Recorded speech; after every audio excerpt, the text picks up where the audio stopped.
You're listening to Montreal Now on CJAD 800. The actions of the government have hurt our reputation. They've hurt our reputation in Quebec by creating a caricature of Concordia University that is not accurate, and they have hurt our reputation outside Quebec as well. So those are all the bad things that these tuition hikes by the provincial government have done. That's Graham Carr from Concordia, and I'll be talking to him at 5:30. Jim, caught by surprise today. Look, we talked about a potential lawsuit the day after this happened, and we didn't hear anything for quite a while. Just assumed maybe it wasn't going to happen. What did you make of this?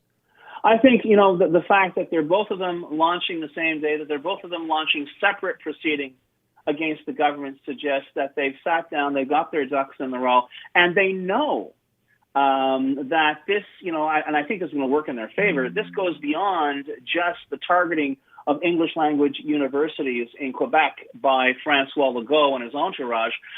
This is, as far as I can tell, the first step in what is going to be an absolutely dreadful year for Francois Legault, who, it's great to pass all these ridiculous illegal laws. It's great to target Muslim women and Anglophones and Anglo education.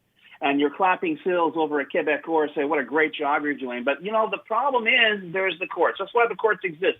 The judiciary exists because, as Francois Legault is so fond of saying, we live in a society of laws. Quebec is a society that is subject to the rule of law. Unless, of course, that law tends to go against something that Francois Legault wants. And I think we're going to hear more and more unhinged outbursts from Francois Legault, as we did yesterday concerning the Court of Appeal decision on daycare access for asylum seekers. But right now, this is the story that Francois Legault, these universities, this is something that Francois Legault and his entourage can no longer keep under the rug. This is going to start getting attention inside Quebec, outside of Quebec, simply because, as we just heard Mr. Carr, and I'm sure we will hear Mr. Carr say again, this is a targeted attack. This has got nothing to do with what Francois Legault claims, that it's going to help French language universities or there's too much English. It is an absolute preposterous lie. And it is being touted by Francois Legault to shore up his credentials with his core supporters, the vast majority of whom have never been nor will ever be in Montreal, perhaps never even be in Quebec City. But this is the problem. There is a kind of political entropy that is setting in with Francois Legault and company, no longer protected by the pandemic. They have to actually work in the real world where people push back. Today, McGill pushed back. Today, Concordia pushed back. Yesterday, the Quebec Court of Appeal pushed back. And I got to tell you, we had better get used to hearing, or talking more about the Quebec Court of Appeal's agenda for this year, because I'm sure we're going to be hearing from them a great deal. All of the challenges against the illegal laws that Francois Legault rams through, invoking closure in the National Assembly. So whether it's Bill 21, whether it's Bill 96, all these laws are going to be subject to hearings in depth. You couldn't get sort of emergency injunctions. Okay, fine. Those arguments are going to happen. And if the way Francois Legault apparently lost it yesterday over the Court of Appeal ruling on Quebec daycares, and quite frankly, he lost it in a tone that didn't make me think so much of Maurice Duplessis, but perhaps of Francois Legault's far more kindred spirit, Donald Trump, which is if the judiciary turns around and absolutely blows your mythology out of the water, you turn around and you question the legitimacy of that judiciary, which is exactly what Francois Legault did yesterday, claiming that, confronted by the head of the PQ, Paul Saint-Pierre Plamondon, Mr. Legault turns around and says that, and when Saint-Pierre Plamondon says, listen, the Court of Appeal has ruled these people should have access, he turns around and says, let me get this straight. You're saying that the Court of Appeal, which is appointed by the federal government, it's appointed by Ottawa, they know more about this than the government of Quebec. This is the head of the PQ,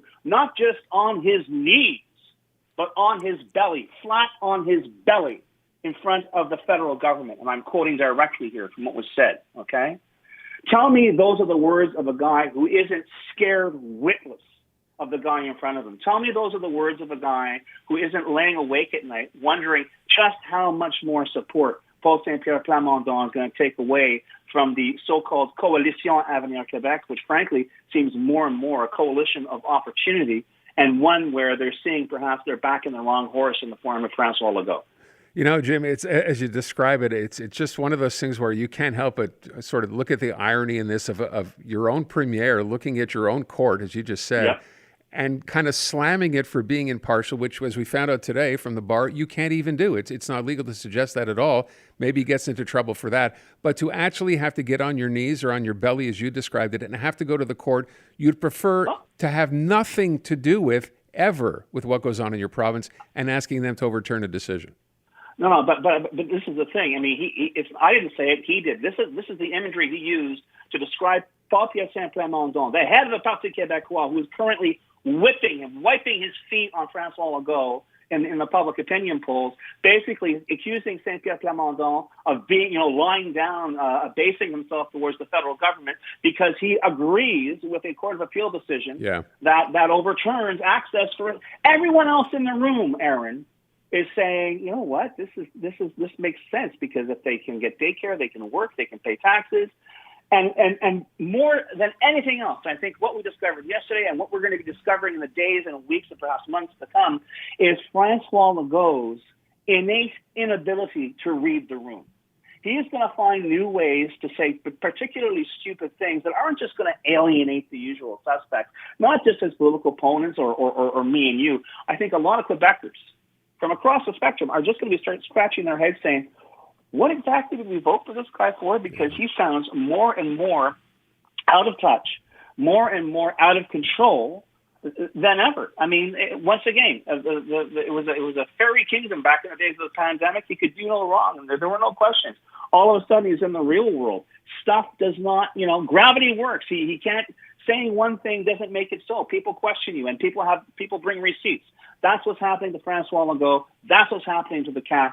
And honestly, as I say, to a certain extent, that it explains why we have that third branch of government, the judiciary, is to keep the other two in check. And François Legault, I think, is going to be in for a very, very rough ride, not just politically, but also legally. Because as we saw today, you can't run around suggesting that the judiciary is bent and get away with it.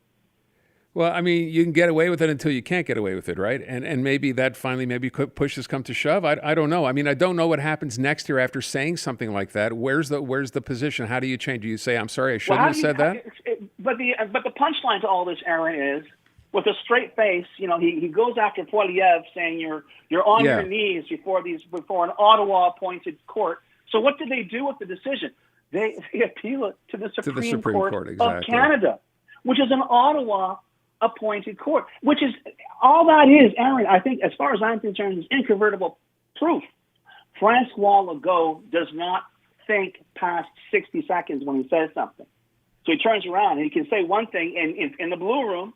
It's in the record about how awful and how these judges are appointed by the feds, and then turns around and appeals it to the feds. And if they turn around and even refuse to hear the appeal, what's he going to do? And I've said this before on many other occasions.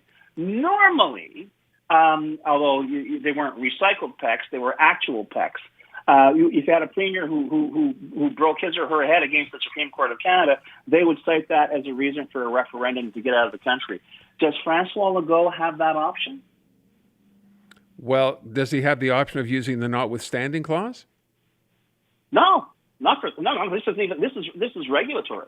This is as far as I know, this is not a law, and there's certainly been no mention. Right. You can't sort of backdate and say no, I'm going to use the notwithstanding to change clause. what was already right. Okay. As far as I know, this is a regulatory change. I don't believe there was any bill that said a bill to attack Anglophone universities in Quebec. I don't think that exactly exists. This was a change in policy, a change in funding policy. And the universities are saying these regulatory changes are discriminatory and, in fact, betray the trust that we are supposed to have with the government to maintain our interests. So, but what a perfect thing to say, Aaron, when you say, that's going to be the mindset in Quebec. Well, yeah, can I just, take the magic notwithstanding clause and make all this go away? No, you can't. Let me move on to something else. I gave Marwa Ruski props early in the afternoon when I started the show. I watched some of the video of her yesterday in the National Assembly going after the government on this whole Olympic Stadium fiasco where they're going to spend what would turn out to be billions of dollars and basically getting no answer. And I actually saw Carolyn Prue, the minister here, right, refusing at one point to provide any kind of documentation to suggest either A, this is what it costs to knock it down, or this is what kind of revenue we can expect from it. And her statement at the end, this was out of the Blue Room, she was asked by reporters, and I believe the statement was, ça coûte ce que ça coûte. That was it.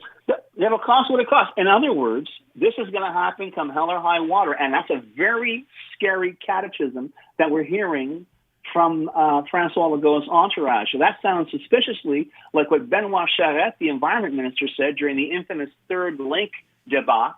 The Minister of the Environment saying it doesn't matter what the surveys or the environmental studies say, this project is going through, essentially, my words, come hell or high water. It's going to go through no matter what. So that apparently seems to be the official policy of Francois Legault and his cabinet, his entourage. They all stay on site. Whether you like it or not, this is going to happen. And that's what I've been saying from the get-go this afternoon, Aaron. I think reality is standing behind this big brick wall that is just constructed. The mortar is still drying and saying, want to bet?